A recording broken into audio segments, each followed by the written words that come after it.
وَلَنَبْلُوَنَّكُمْ بِشَيْءٍ مِّنَ الْخَوْفِ وَالْجُوعِ وَنَقْصٍ مِّنَ الْأَمْوَالِ وَالْأَنفُسِ وَالثَّمَرَاتِ وَبَشِّرِ الصَّابِرِينَ۔ فرمایا میں ضرور تمہیں آزماؤں گا، میں ضرور تمہیں آزماؤں گا، خوف دے کر، جانوں مالوں پھلوں کی کمی دے کر، اور اگر تم نے صبر کیا تو میرے محبوب انہیں جنت کی اور میری رحمت کی خوشخبری سنا دیجئے۔ اگر کوئی نیک بیمار پڑ جائے تو اس کی اللہ آزمائش فرما رہا ہوتا ہے، اس کی اللہ آزمائش کرتا ہے، اللہ تبارک و تعالیٰ اس پر فضل فرماتا ہے، اس کی آزمائش کرتا ہے۔ پھر ان مصیبتوں پر جو شخص صبر کرے، رب فرماتا ہے اگر میری رضا پہ راضی ہو گیا تو ان اللہ مع الصابرین، باقی نیکیوں پر میں ثواب دیتا ہوں، اور جو کوئی صبر کرتا ہے رب فرماتا ہے میں اس کا بن جایا کرتا ہوں، صبر کرنے والوں کے ساتھ ہو جاتا ہوں۔ اور جب اللہ آزمائش ڈالتا ہے نا تو جو کام سیدھے ہوتے ہیں وہ بھی الٹے ہونے شروع ہو جاتے ہیں۔ جب خدا کی طرف سے وَلَنَبْلُوَنَّكُمْ بِشَيْءٍ مِّنَ الْخَوْفِ وَالْجُوعِ وَنَقْصٍ مِّنَ الْأَمْوَالِ وَالْأَنفُسِ وَالثَّمَرَاتِ، جب اللہ کی طرف سے آزمائش آتی ہے، جب انسان پر اللہ کی طرف سے کوئی چیز نازل ہوتی ہے، آپ سونے کو ہاتھ رکھتے ہیں تو مٹی ہو جاتی ہے، آپ کسی طرف بھی، بہت سے دوست آ کے کہتے ہیں جی قدم آگے اٹھاتا ہوں جاتا پیچھے ہے، کیا کروں؟ تو میں اکثر عرض کرتا ہوں کہ تھوڑے دن قدم اٹھانا ہی چھوڑ دیں۔ کیا کریں؟ بیٹھ کے اللہ اللہ کریں، صبر کریں، دعا کریں۔ کچھ وقت انسان پر ایسا ہوتا ہے، تلک الایام نداولها بین الناس، جو اللہ نے انسان کے دن بدل کے رکھنے ہوتے ہیں، کچھ وقت ایسا ہو، پھر ایک وقت آتا ہے کہ وہی انسان مٹی میں ہاتھ رکھتا ہے تو اللہ اسے سونا بنا دیتا ہے۔ رب آزمائش کرتا ہے، رب آزماتا ہے۔ جو لوگ مصیبتوں پر صبر کرتے ہیں، جو لوگ مصیبتوں پر صبر کرتے ہیں، سید عالم نور مجسم شفیع معظم صلی اللہ تعالی علیہ وسلم نے فرمایا، رب فرماتا ہے ایک بندہ اللہ کی بارگاہ میں کھڑا ہوا، قیامت کا دن ہے، فرشتے نامہ اعمال کھولنے لگے۔ اللہ نے فرمایا فرشتوں تمہیں پتہ ہے میں نے اسے دنیا میں بڑے دکھ دیے تھے، اس پر بڑی آزمائشیں آئی تھی، اس نے زندگی بڑی تکلیف میں گزاری تھی، تمہیں خبر ہے؟ یا اللہ ہم جانتے ہیں، بڑا صابر ہے، بڑا صابر ہے، اس نے صبر کے ساتھ وقت گزارا، صبر کے ساتھ اپنے اوقات کو طے کیا۔ رب فرماتا ہے جو اتنا صبر کرے میں اس کا نامہ اعمال ٹٹولوں، اس کا نامہ اعمال کھولتے ہوئے مجھے شرم آ رہی ہے، سارا کچھ لپیٹ دو اور بغیر حساب کتاب اسے جنت میں داخل کر دو۔ یہ صبر کرنے والا ہے، یہ صبر کرنے والا ہے۔ بڑی خوبصورت حدیث، بڑی، بخاری شریف میں موجود ہے۔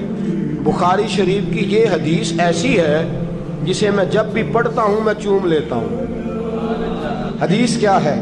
رسول کریم صلی اللہ تعالی علیہ وسلم نے فرمایا، رب فرماتا ہے ایک بندہ ہے، اس کو میں نے آنکھیں نہیں دی، اس کو میں نے آنکھیں نہیں دی، اندھا ہے، پیدائشی اندھا ہے یا بعد میں کسی وجہ سے ہو گیا، اس کے پاس آنکھیں نہیں، لیکن اس نے زندگی بھر صبر کیا، اس نے زندگی بھر صبر کیا، صبح قیامت وہ کھڑا ہوا تو رب کریم نے فرشتوں سے فرمایا، فرشتوں اس کو میں نے آنکھیں نہیں دی، بیچارہ نہ بیٹی دیکھ سکا نہ بیٹا، نہ باپ دیکھ سکا نہ ماں، یہ کوئی دنیا کا نظارہ نہیں کر سکا، تم بتاؤ اس کا اجر کیا ہے؟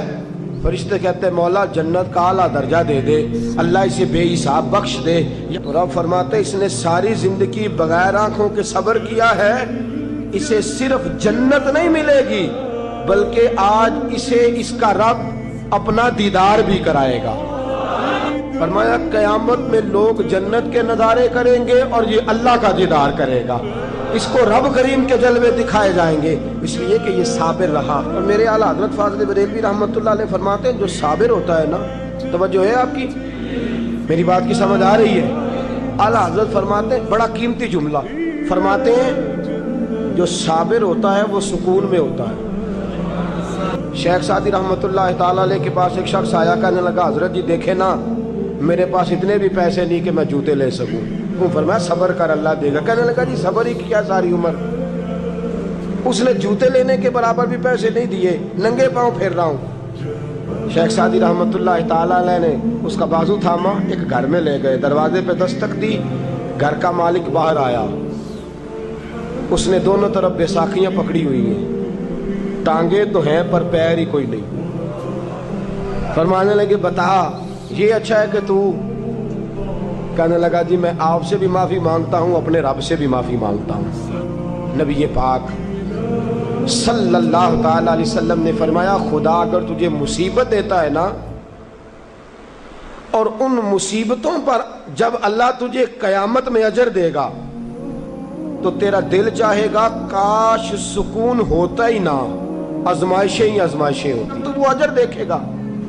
وہ کسی دانشور نے کہا تھا کہ میرا باپ انتقال کر گیا، 6 مہینے گزرے تو میرا 18 سال کا بیٹا بھی انتقال کر گیا۔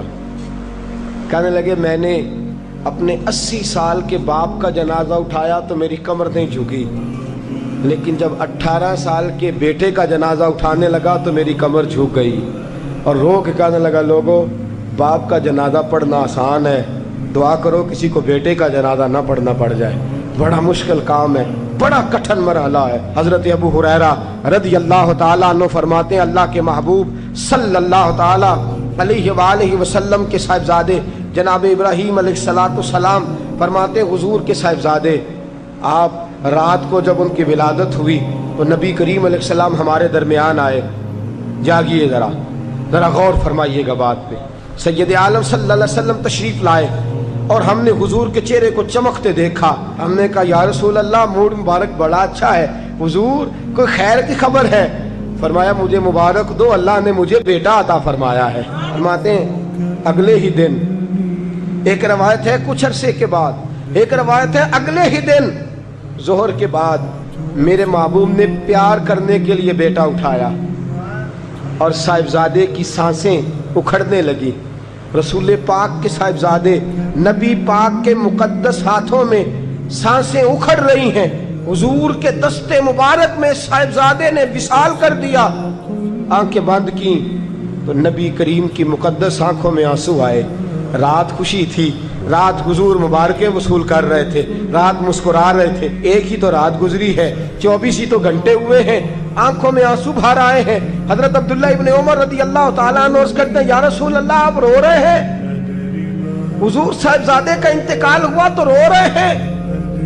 نبی رحمت صلی اللہ تعالیٰ علیہ وسلم نے فرمایا عبداللہ دل میرا غمزدہ ہے، آنکھوں میں آنسو ہیں، پر میں اپنی زبان سے وہی جملے کہوں گا جس سے میرا اللہ راضی ہوگا، میں کوئی بے صبری والی بات نہیں کروں گا۔ اور یاد رکھیے مصیبتیں اللہ کے پیاروں پر